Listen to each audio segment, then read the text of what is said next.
Well, hello there, and welcome to Take Two. This is where we take a fresh look at ourselves and the world around us. This is your show. It's a live call-in show, and we expect you to call in. Why? Because we wait for you. You are the teachers here. We introduce the subject, talk a little bit about that, and then you take it away, dear listeners. So please start calling as we introduce this subject today, this topic that I know we're all going to have something to say about, Jerry. Here is the number, 833-288. 3986. We're asking the questions today, Jerry. What's up with all the vaping? Mm-hmm.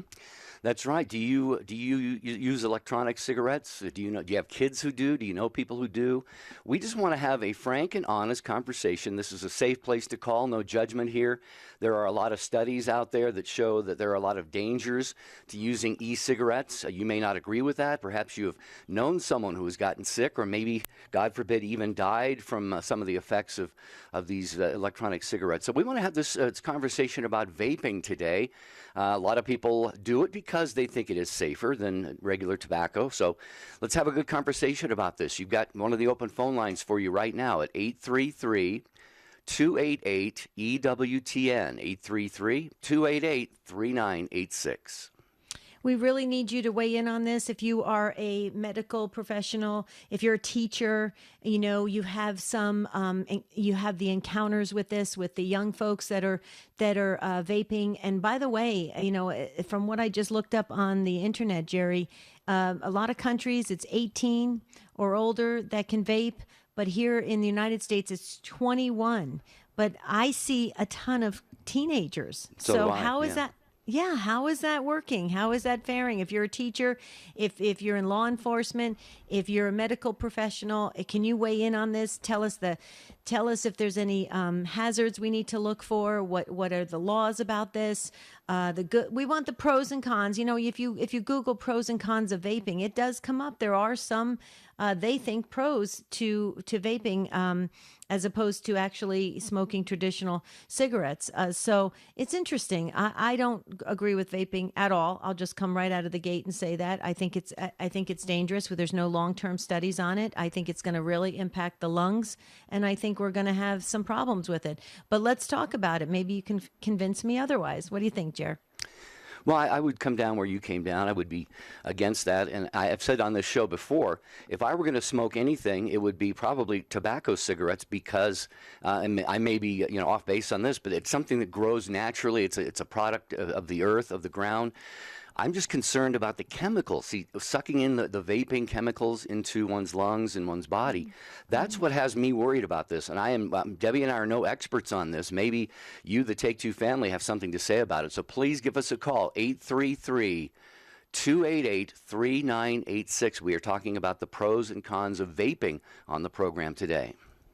We are. And I do agree that there, a lot of people are saying that vaping can help people get off of regular cigarettes, right? And so, because they can control the nicotine and everything. So we need to talk about that as well. We always cover the good, the bad, the ugly, and everything in between. So please dial in if you have something to say about these e-cigarettes, this vaping that's happening all over the place. Kids are bringing it into schools. It looks just like a pen.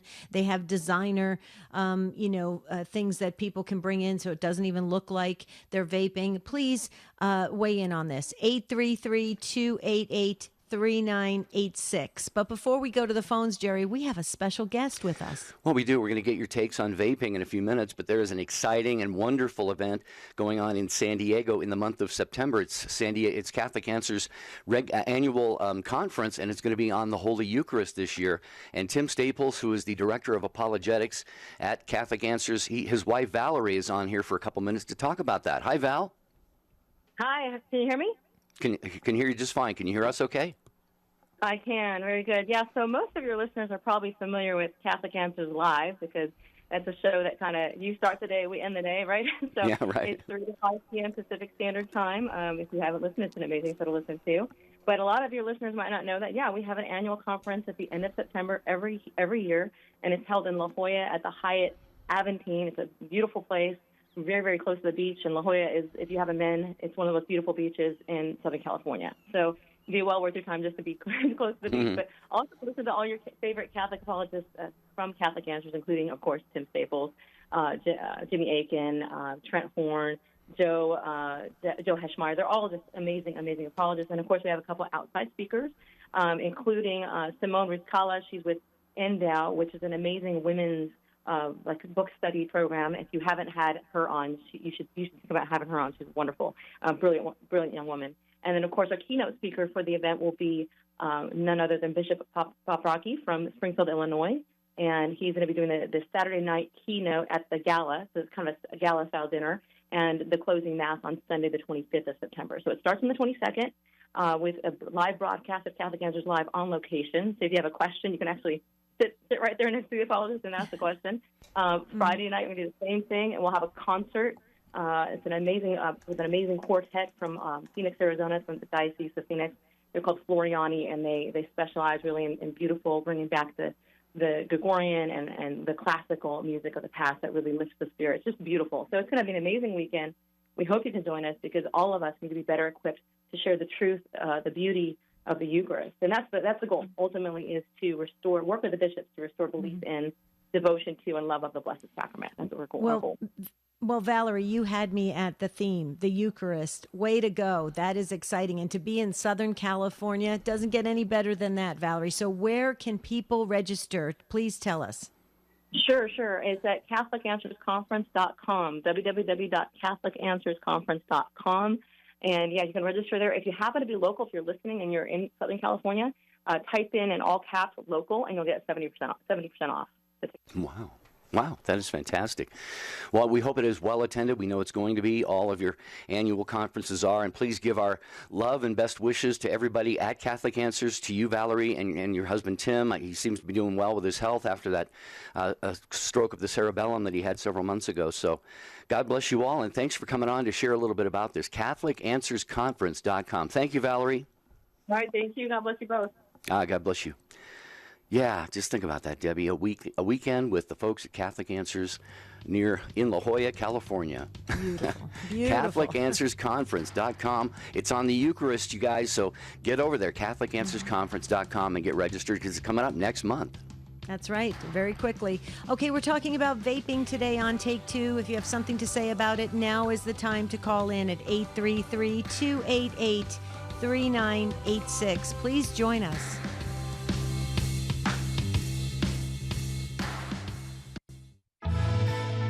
Mother Angelica answering the call. Blessed to play. This is Marcus Grodi from the Journey Home. EWTN bookmark. No one does Catholic radio like EWTN. Church Pop takes a fresh and fun look at the news shaping our world, featuring engaging, inspiring, and informative Catholic social media content. Find it on Snapchat, Instagram, and on the web at churchpop.com. And you can get Church Pop emailed directly to your inbox. Visit EWTN.com and click subscribe. EWTN, the Global Catholic Network.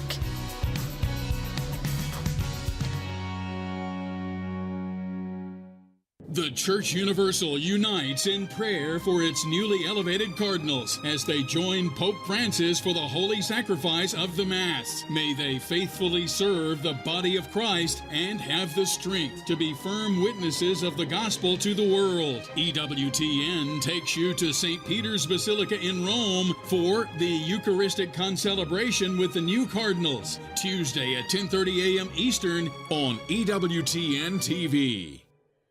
Amazon Echo is a smart speaker that allows you to use just your voice. You can listen to EWTN Radio just by saying, "Alexa, play EWTN Radio." Check out the Amazon Echo today.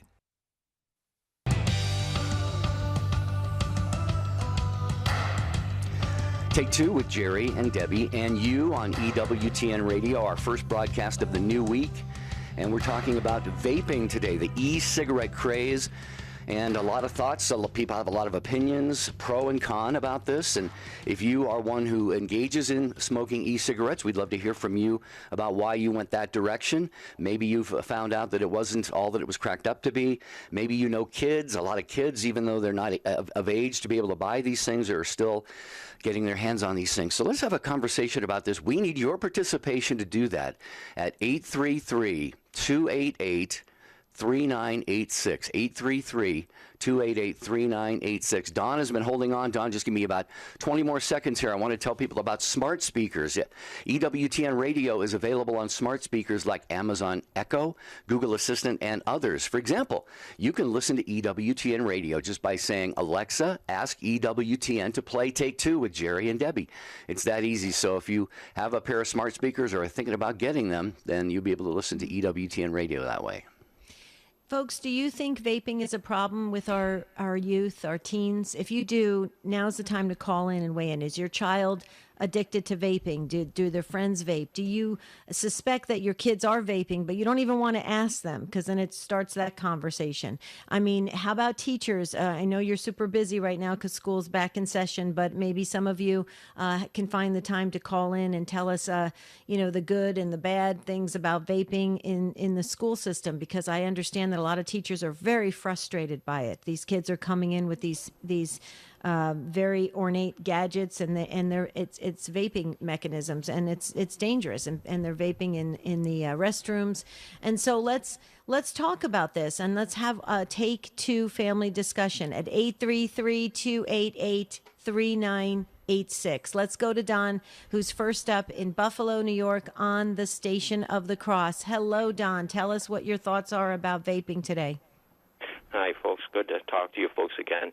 Yeah, I just wanted to make a quick clarification. Of course, I've been thinking of you, Debbie, and praying and hoping you'd be better. I mean, going through your health situations, I understand, and thank you. Whatever else. But I did talk to you individually a while back, but I got confused about my grandfather. I remember that broadcast, and I was talking about my father's. I meant to talk about my father. It would have been my mother's father, who worked in Milwaukee with the post office. I'm named after for the middle name is Joseph. I don't know why I was thinking of my dad's. I guess it was, might as well say, a senior moment. But I don't know if you're following what I'm saying, but you remember that broadcast, right? Yeah. Yeah, but anyway, I just wanted to get that cleared up. I didn't want to put you on the phone anyway. But yeah, I'm very puzzled about this. When vaping come out, I thought it was more or less to quit smoking now. And like you're saying, Jerry, what's going on here? Now you even got chemicals in here. I mean, what we hear about for even bad enough with regular cigarettes, when they come out many years ago, that they're not good for you. I mean, it was supposed to be a big fad and everything else with regular cigarettes, back before they knew about the net. And then all of a sudden, wow, with this vaping, get the people to be able to quit smoking. And then what you're saying, Debbie, and even these young kids who probably didn't even ever had a regular cigarette in their life are vaping. I'm very confused about that. I mean, I don't know if you folks can clear this up at all, or in what your opinion is, or what. Maybe I'm missing the point somewhere. You know what I'm saying? Well, Don, I don't think so. And I will repeat this. People can make their own choice about vaping, and I'm quite fine with them having that freedom. I just simply, said, as you just pointed out, you're kind of ingesting a liquid solution of some kind. I think they're battery operated, if I'm not mistaken. So that's the biggest concern that I have, is when you're taking into your lungs and into your body something that basically we don't know anything about yet at this point, really, because I think vaping's only been around for like a decade or so. So that would be my problem. I've heard it can also be used to ingest other substances like marijuana and stuff. Again, I don't know for certain about that from personal experience, but yeah, I think you hit on something quite important. I think, and that is a lot of people, like you said, went to vaping in an attempt to quit tobacco cigarettes, and I don't know. I've heard that they're just as addictive. So Debbie, I don't know if you've got any thoughts on this, but that's kind of where I come down on it. Well, I think this is just my opinion because I talked to a few folks, adults as well. I mean, I know there's a lot of articles out there that talk about teen vaping epidemic and stuff like that, and I understand that. So we've kind of, mostly focused on that. But a lot of adults vape, and I've talked to a few of them, and I've talked to some teens who are into vaping, and they say they love the flavor, they love the feel of it. It's very cool, it's very clean, It doesn't seem to have the messy effects of regular smoking. You have to, where are you going to put the cigarette to put it out, and you have all the secondhand smoke and all this kind of stuff, and you can control the nicotine. And then they go on to cite all the health benefits for me of nicotine and what they say it can actually help. And it's gotten a bad rap for all these years. So, you have both sides either trying to figure out what could be wrong with vaping, and then you've got folks really defending vaping as an alternative to smoking cigarettes. So my thought is, though, I think this is where my stance is, Don. I'm just nervous that we don't have a lot of long-term studies on this yet. We don't really know what it's doing to the lungs. We don't really know from an addictive standpoint what it's producing. And if you don't have these studies in place, I always get nervous for anybody to enter into something that is a new habit. What do you think, Don? Well, yeah, that's the thing for studying. I mean, like I say, when you go back to the regular cigarettes, I don't know if they ever did, because you get that basically from the Indians. You go back to that fact. But yeah, studies nowadays probably would, especially nowadays compared to hundreds of years ago, whenever tobacco was really getting going, regular tobacco. But yeah, you got a very good point. It's probably should have been studied more, before we threw something out on the market, just like anything new in the market or, what comes along. It should be studied more through the Food and Drug Administration or whatever else you want to talk about on a bigger scale that way. So, well, yeah, I suspect that a lot of studies are ongoing. I just think we don't have enough time behind us, in my estimation, to really come up with some really concrete results in terms of the effects and so forth. But there's no doubt a lot of studies going on, at any given moment, Don. So, thanks so much for the call. Anything else, Don, before we let you go? And thank you for the prayers, Don. Keep up. Pardon me, Debbie? I said thank you for the prayers. I appreciate it. Well, you're welcome. You folks are great. I always enjoy listening to you. When it explains to me sometimes I'm not married and it doesn't come into the fact, but, and that stuff. But no, you folks are great. I hope you go for many more years. Oh, praise God. Thank you, Don. Appreciate you joining us here on this conversation about vaping. It's Take Two with Jerry and Debbie and you. Mm-hmm. Do you think there should be educational kind of seminars and things for parents and for school age kids on vaping? I mean, why are we? Do you kind of feel like everybody's kind of avoiding it? It's like the elephant in the room. They're just avoiding it. Like you see somebody vape and everybody just kind of looks away for a minute. It's like nobody really wants to talk about it. I mean, I know in groups they vape together and because there still is that stigma attached to it. Correct? Yeah. Well, I would guess so, yes. And I think maybe parents aren't as aware of resources that might be out there simply because they don't know perhaps that their kids are doing this. I think you made the comment in the opening segment of the show. I don't know if there's any kind of odor that comes from the smoke or not. I'm not familiar with that. But like you said, when we were growing up, some of the guys in school would sneak into the boys' room and smoke a cigarette, and you could definitely tell what they were doing. But now with the vaping, I don't know. Is there any odor with the smoke that comes out? Do you know? Well, I was sitting next to somebody who was vaping, and it had I have to say, it had a really pleasant odor. So there must have been some kind of,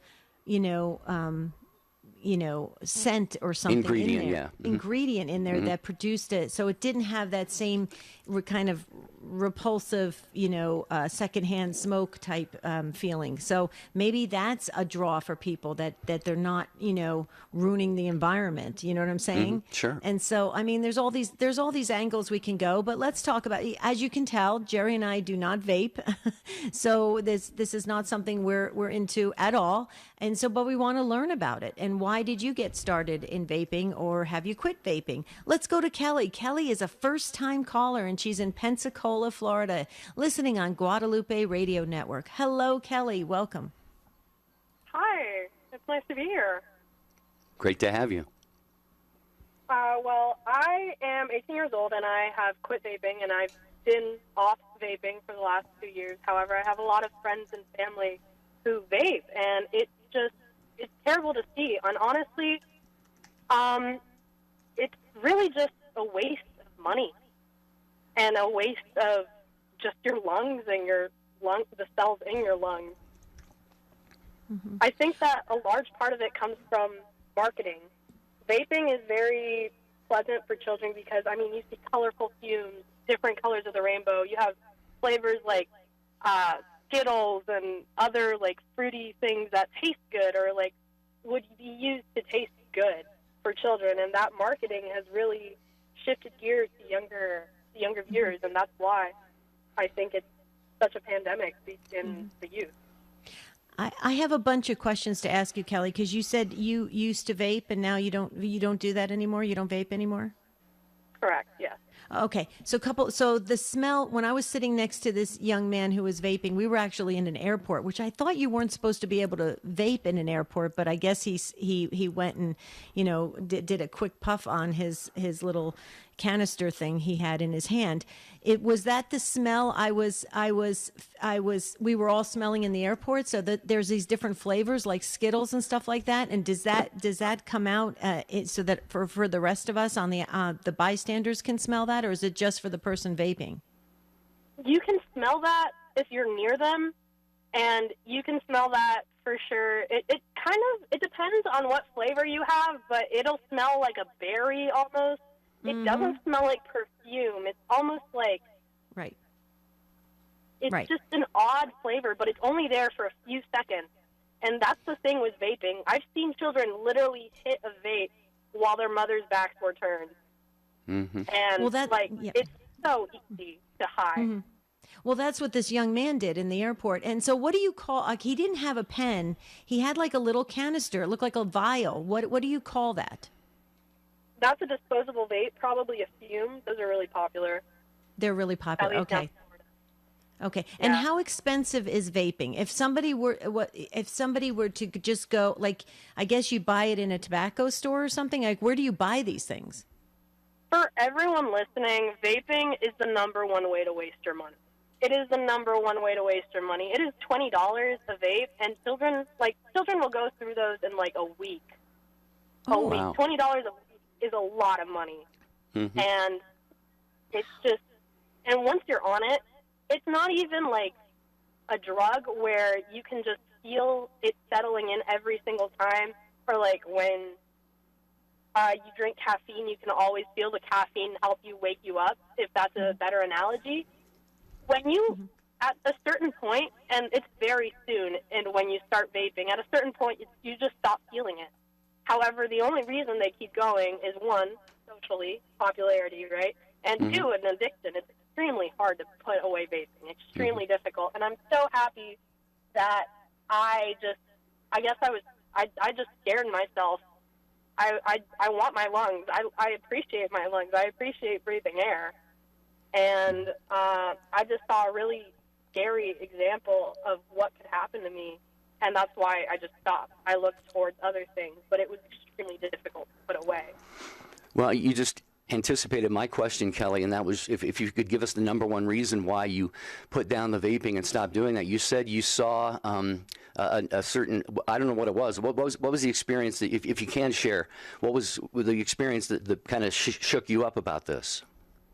Yes. So my father remarried a few years ago, and my stepmother, she's an incredible lady, and she's really sweet, and there's nothing wrong with her personality, but at a young age, she started smoking and vaping. And, I mean, when I moved in with them, I just saw her smoke and, like, how she couldn't put it down, or it was just affecting every facet of her life. And she told me, she straight up sat me down. She's like, I don't want this for you. I don't want this for you. I want you to be better. Mm-hmm. And it really, I don't know, it really shook me. And that's why. Kelly, we don't believe there's any accident you called in. We really believe you were prompted by the Holy Spirit. So thank you so very much, because you're a wealth of information that we need to hear right from somebody who actually went through the vaping process and quit. So that's phenomenal. I have just a couple. If you have a few more minutes with us, I have a couple questions that have always I've always been curious about, and I'm hesitant to ask people that I know who vape because I don't want to put them on the spot if they're not willing to divulge these situations. I understand there's nicotine in the vaping pen or the canister. Okay, is the possibility of marijuana being in that pen? Is there also other things that could be put in there? Who gets to control that? Is it something that you buy off the shelf and you just, I don't know how it works because I have no idea how it works, and I don't even want to get started because I tend to be a curious person and I don't want to fall into that. So Kelly, hold that.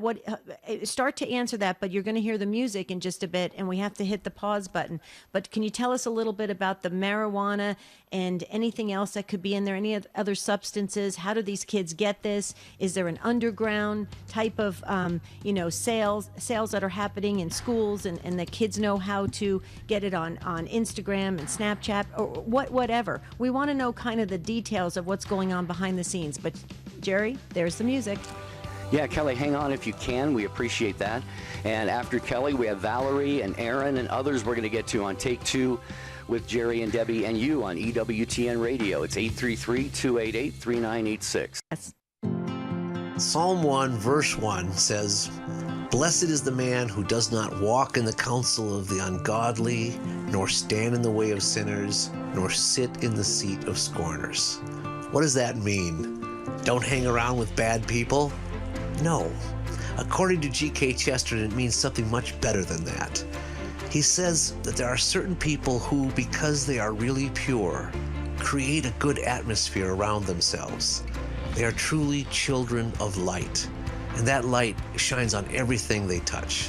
So it's not that hanging around bad people makes us bad. It's that being righteous can help make the people around us righteous too. Spend more time with the Apostle of Common Sense. Visit chesterton.org for more information and go to EWTNRC.com to discover more books and programs written and inspired by G.K. Chesterton. Want to be notified when Take Two with Jerry and Debbie goes live on Facebook? Follow EWTN Radio's Facebook page and click the bell icon to be notified.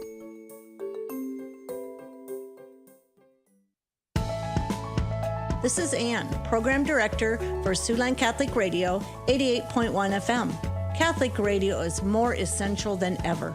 It provides spiritual guidance and insights and is a powerhouse of Catholic education, 24 hours per day, 365 days per year. The world needs EWTN Catholic Radio, now more than ever.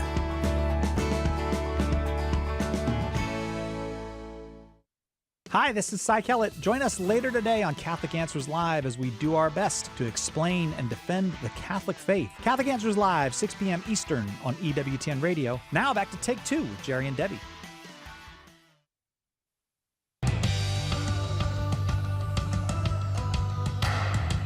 We're so glad you're with us on Take Two with Jerry and Debbie. And there's 2 open phone lines if you'd like to weigh in on this great conversation we're having. And we're learning a lot. I'm making notes. And when I'm making notes, that's a good thing. Here's the number, 833-288-3986.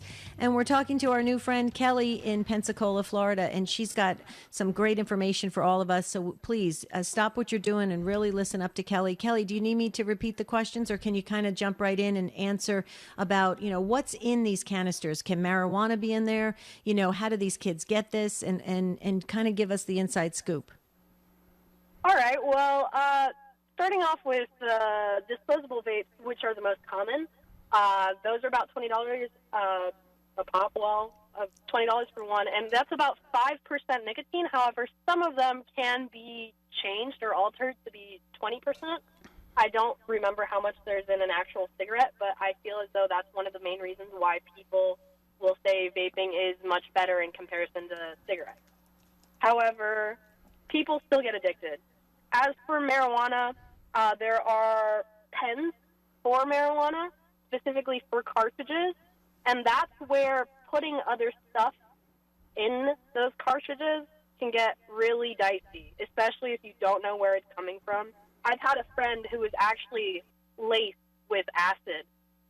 She was at a party, and she took a hit from one of these marijuana dad pens, and it was laced with acid, and she thought she was going to die. She told me the story. It scared me completely. Like, it was terrifying to hear. And that's one of the reasons why, if someone I know is buying and I can't stop them, and I'm just saying, hey, you shouldn't do this, but they're like, I'm going to do it anyways, I tell them, buy straight from the dispensary, because that's the only way for sure you know it's not laced. But buying off the streets, which a lot of children do, since they don't have the ability to buy from a state regulated dispensary, they will take that risk, and it's extremely scary because there's an increasing amount of lacing with acid and harder drugs, especially with like marijuana. All right, Kelly. Well, we've kept you long enough, and we greatly appreciate you sharing from your own experience about this. Again, it's a conversation about vaping. We're not, Debbie and I are both basically against it, but you may not be, and so this is a place where you can call in and share your thoughts. Kelly, thank you so much. That line that Kelly was on is available at 833-288-3986. Okay. But, you know, that was very disturbing what Kelly shared, and I'm so grateful to her that she did share it with all of us about this idea of, you know, on the streets buying this stuff, and it could be laced with things that are so dangerous and deadly. That is really scary, folks. Okay, let's hear what Valerie has to say in Northeast Ohio on the Station of the Cross. Valerie, take it away. Hi, Jerry and Debbie. Hi, Valerie. I kind of called in response to your question earlier about whether marijuana is in it. And yes, I can affirm, like what Kelly said, that it is.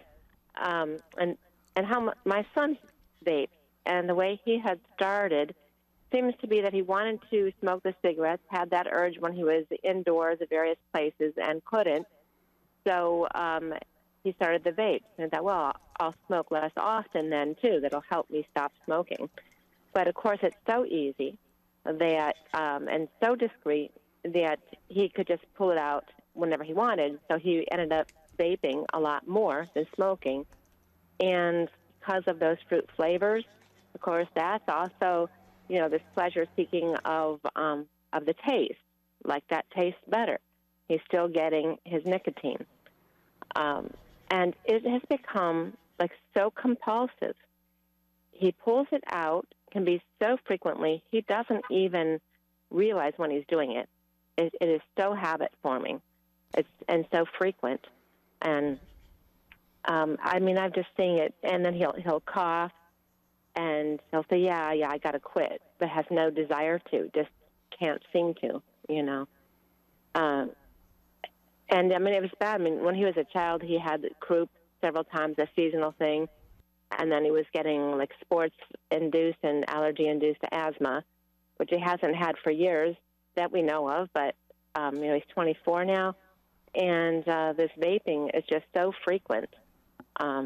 It's bad. And the one time I had looked up the name, the brand on the canister, and found out that, indeed, there's marijuana in it.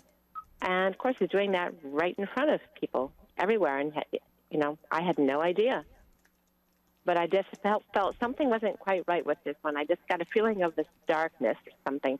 So that I've got to Google that. Wow. And here it is available online, just so easily available, and all different levels of THC. And some of them, it's so crazy. It can be hallucinogenic, and they sell them in that way for all these different kinds of effects and with these different strains that will do this and this to you. Wow. Valerie, let me ask you a couple questions on this. You said it's very discreet when he takes, a hit off of this, cartridge or canister. I don't even know what to call it because I don't do it. So I'm trying not to get used to the lingo for this. It's basically an addiction, right? So when he's taking a hit off of it, does he fully inhale or does he exhale a visible smoke? And the reason why I say this is because I always thought there was some kind of visible sign of the exhale, but this young boy that was next to me in in the airport, there was nothing. So did he inhale it all? Like, how do they do it? Well, I don't know how they do it, but there wasn't any noticeable anything coming out. Wow. No. Wow. So they're taking it all into their lungs. Oh my goodness. Mm-hmm. Okay. Yeah. And so was he getting, if there was THC in the canisters, in the ingredients, was he actually getting some kind of a high off of this? I'm sorry, I couldn't hear you. One more time. Oh yes, indeed, yeah. Okay. So he gets high from it, and there's a high with nicotine as well. Sure. And it's something that if he feels a little stress, a little anxiousness, you just turn to that. Okay. Well, see. Given that, though, I'm wondering: are there any regulations out there, like for drug testing for jobs or for sports or for even driving? Are there any limits to vaping, or is vaping just everybody can do it whenever? Nobody's really going to crack down on it. Boy, I don't know. I don't know. And as for at work, I mean, it can be done so that it's not noticeable, because it just fits right in the fist, and it may look like the person's just putting his fist up to his mouth to cough or something, Wow. And they're actually taking that. Mm-hmm. Wow. Well, yeah, and you mentioned the compulsive nature of your son with this, Valerie, and obviously things that have any kind of an addictive element to them. There are companies want people to buy things to come back and buy more. So we cannot question. I don't think there's an addictive component to this, but time will tell with all of this stuff. Valerie, thank you. We're going to pray for you, your son, and your entire family. We appreciate you joining us in this interesting conversation about vaping today on Take Two with Jerry and Debbie. Yes, thank you so much, Valerie. We learned from Kelly and from Valerie, and then is it Marla that called in but couldn't stay on the line, said that vaping is now banned in Thailand. Mm. Wow. Yeah. Wow, so maybe countries are starting to say, no, we don't want to go in this direction. Jerry, let's hear what Aaron has to say in Atlanta, Georgia, listening on The Quest. Aaron, thank you so much for weighing in on this topic about vaping today. My pleasure. First-time caller, but long-time listener. Welcome. So I work in law enforcement, and my wife works in the school system, so I kind of see both sides of the interaction with it. Mm-hmm. One thing to keep in mind is that there is not really any regulation, especially for the street part one, like the early caller said. And so they're lacing a lot of these with THC oil and other drugs, including up to fentanyl, which could lead to immediate death on first-time use. And a lot of them won't even know that. And there's not a quick and easy way to test for it. Like law enforcement can send things like the state crime lab and test it, but that takes a while to get back. But like school administrators don't have a quick and easy way of finding out if they take a vape pen, if it was just nicotine or if it was more. And most of this other, like their friends that are maybe trying it for the first time, maybe wanting to experiment with the tobacco use, but would not have experimented with marijuana, don't even know what their friend's handing them. So they could be thinking, oh, this is what a nicotine high feels like, when in fact it's a marijuana high. Mm-hmm. And to keep in mind that the THC in marijuana of today is not the 1970s marijuana of our fathers and grandfathers where people might try it. Mm-hmm. They are exponentially increasing the potency of it. And it's a lot more dangerous than that. But there's no way to easily monitor it. There's not a quick and easy way to test for it. And they could, like an administrator at a school could take a THC spin and think, oh, I got them using this. They might not know for a month or so when it comes back in testing that, in fact, it was also laced with fentanyl and stuff. They won't know that any quick time period. Well, Aaron, God bless you. Thank you for calling in about this. And I have just a couple of thoughts. Debbie might have some as well, so hang on with us here. When I was growing up, I was afraid to try drugs. I was absolutely scared to death. I did smoke marijuana maybe 10 times. It never really did all that much for me. Maybe it was some really bad, really cheap stuff that we got. But it was readily available, of course. But I was literally, I thought, I'm going to get hooked on any one of these drugs if I try them. So just out of cowardice or fear or something, I can't say that I was brilliantly prudent or anything like that. But just a generation or so later, Debbie, we've got the kids. I don't think they're thinking this through, because they have to have seen things happen with their friends. You know, this friend got sick, this friend died, this, that, the other thing. They're still going to this stuff. So it doesn't make sense to me.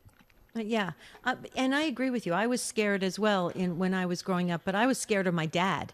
My dad would have just chased us down, and it wouldn't have been good.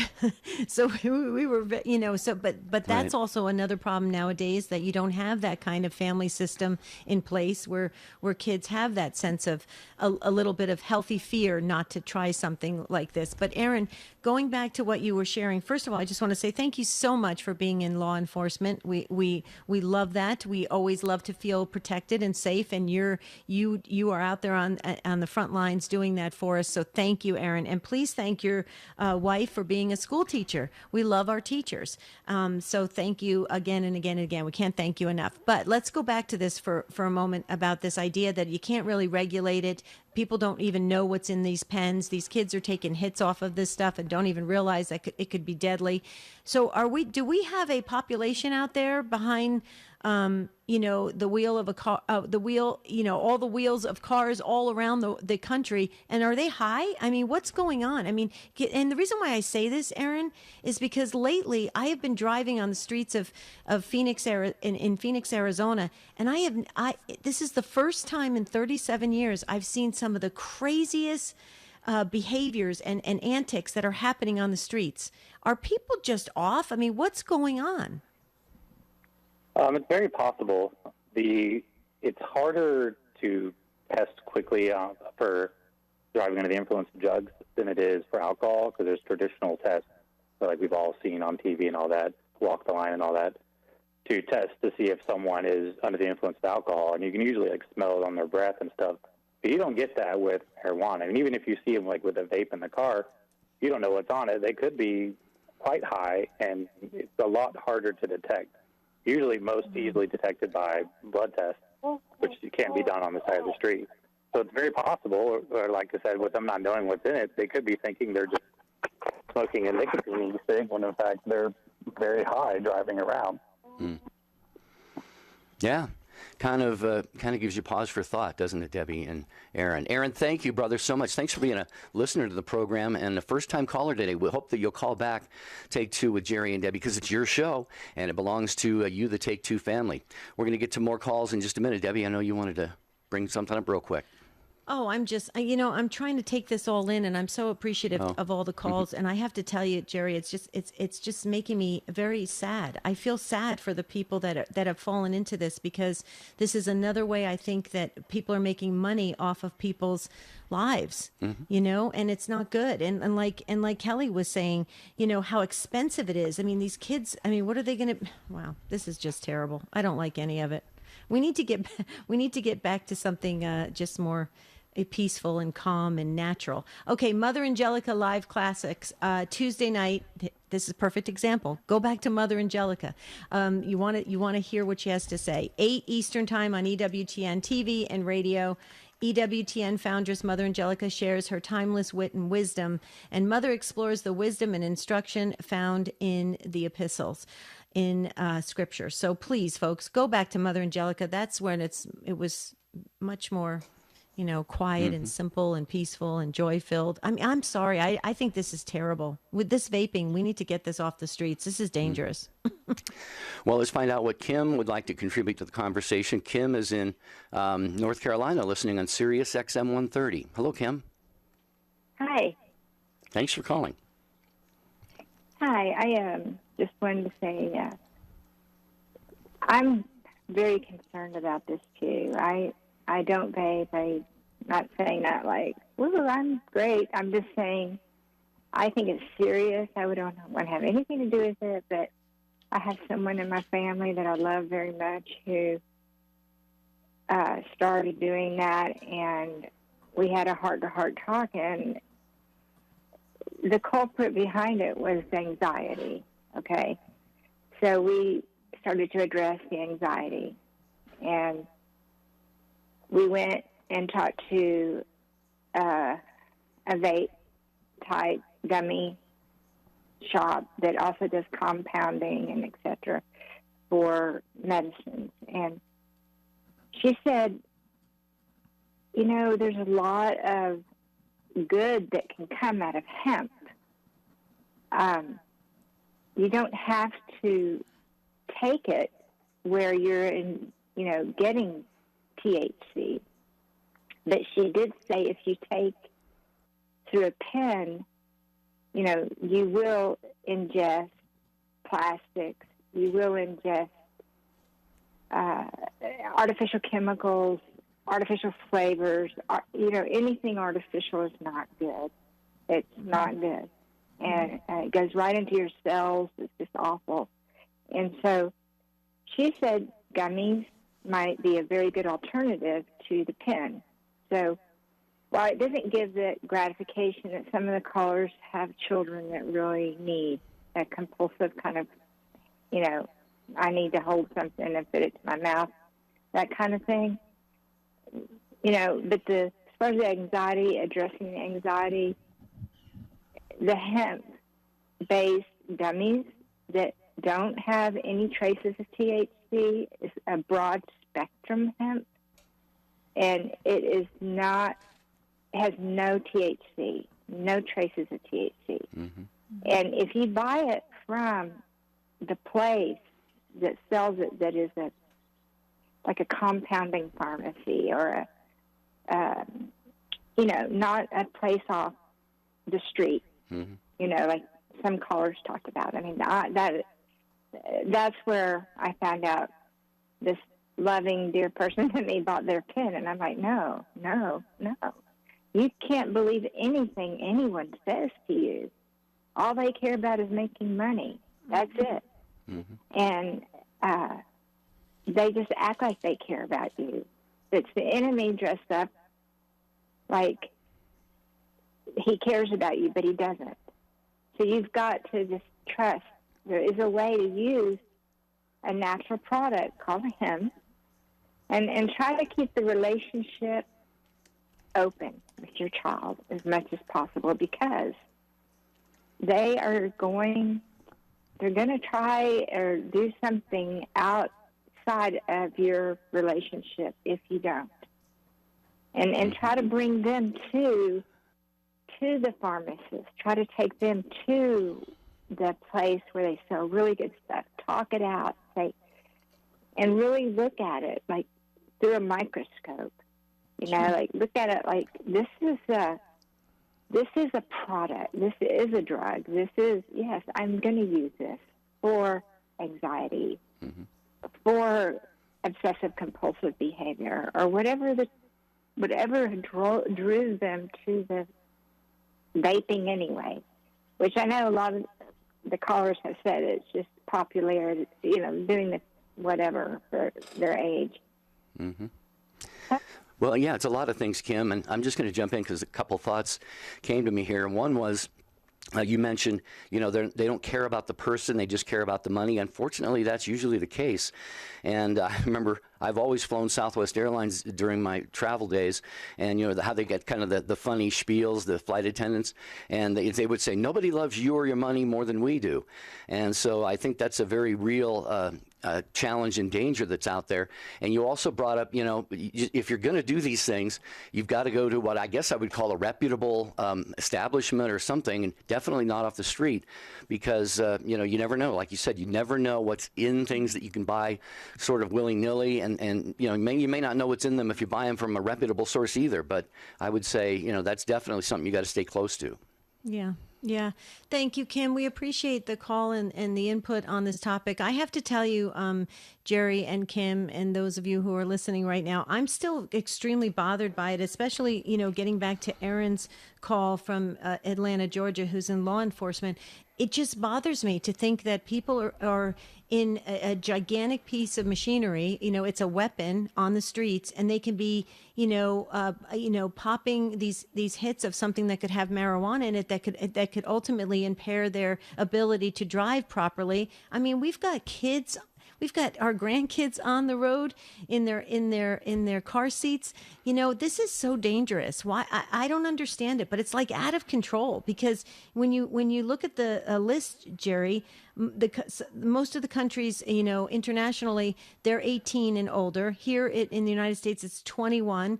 But everybody that I see vaping, they're like 15, 16 years old. Right. I mean, this is really dangerous. Is anybody where are our politicians trying to, create some kind of laws in place to help regulate this? Yeah, good point. Parents, you got to be really vigilant. Let's go to Valerie in Saratoga, New York, listening on Sirius XM 130 as well. Hi, Valerie. How are you? Hi, Gary and Debbie. Hello. Hi. I was listening to you on the way back from getting my teeth cleaned, so I just got home, and it was interesting because... Valerie, if you can, I don't know if you're talking on a speakerphone. We can't hear you real well. Can you put the phone right up to your mouth there? And okay, yes. Can you hear me better? yeah, it's better. Thank you. Okay, you're welcome. Anyhow, the girl that was cleaning my teeth was talking about vaping, of all things. And then I got in the car and was listening to you. So I thought I would just give you some of her thoughts as a person that cleans people's teeth. She said that she sees slimy gums, and it's pretty disgusting. But, she said there's a lot of problems with people that are vaping a lot in their mouths. And she gets concerned that it could go into their esophagus or down into their lungs. And when she addressed it to one of the kids that she was cleaning their teeth, he said, "It's funny because I have sort of slimy stuff on the inside of my car windows when I vape." And then she also talked about a friend of hers who had been vaping for a long time and ended up with something called popcorn lungs, which is, you can look that up online. So I just wanted to add that, because nothing was said about the medical problems that are going to happen or are happening to people that vape. And I am also very concerned about it.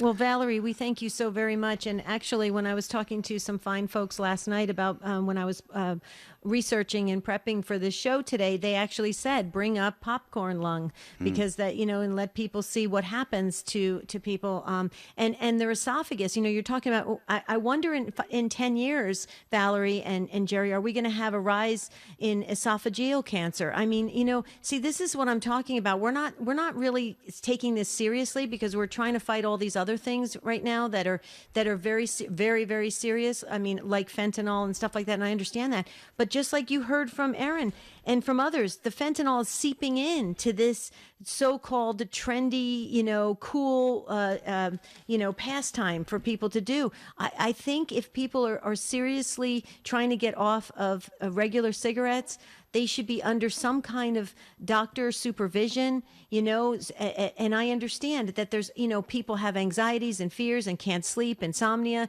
and they use a lot of these methods to be able to have a better quality of life. I get that. I understand it, but it should be supervised and regulated. This is everybody's just doing their own thing. And Jerry, that's not good for society. Well, no, it can't have good results in the end. So I agree with you, and regulation and, as I said, parental supervision, and then just people approaching things like this prudently. Get to know what it is that you're ingesting and the pros and cons. If there are dangers, get to know those as well. So Jane in Pensacola, we are not going to be able to get to you. You hear the music there.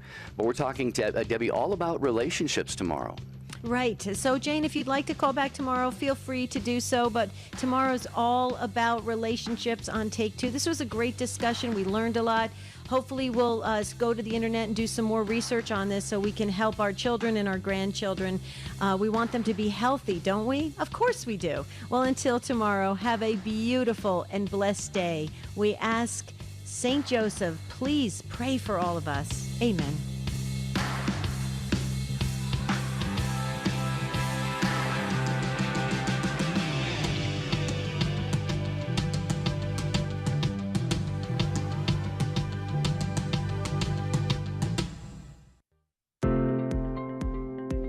Here's today's quote